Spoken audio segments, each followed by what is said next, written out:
Madame Conconne.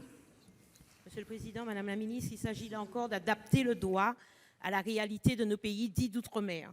En effet, aujourd'hui, les communes ont la possibilité, il y a par exemple à la Martinique un organisme collecteur qui a pu être installé à partir des écotaxes prélevées sur les véhicules automobiles. Donc les concessionnaires se sont organisés, j'ai envie de dire très bien organisés, autour d'un organisme qui s'appelle TDA et qui a procédé déjà en cette année à plus de 3000 enlèvements d'épaves. C'est un vrai problème sous nos cieux, les épaves de voitures.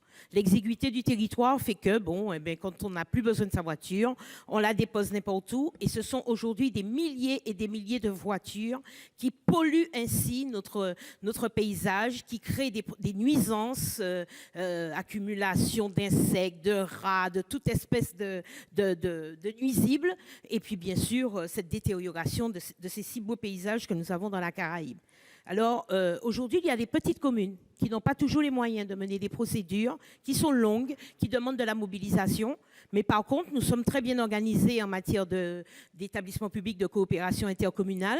Et là, en l'espèce, il aurait été logique, il aurait été bien, il aurait été pragmatique que les communes puissent déléguer aux EPCI, en tout cas, le pouvoir de s'occuper de ces épaves qui, comme je vous le rappelle, on en a à peu près 15 000 de recensés à enlever en ce moment sur un territoire comme le mien qui ne fait que 1100 km². Je vous laisse imaginer la densité que représentent ces véhicules. Donc moi, j'aurais bien aimé que, au travers de cet amendement, que les communes aient la faculté de pouvoir déléguer aux EPCI cette compétence au travers d'une convention qui serait bien sûr approuvée dans leurs instances plénières.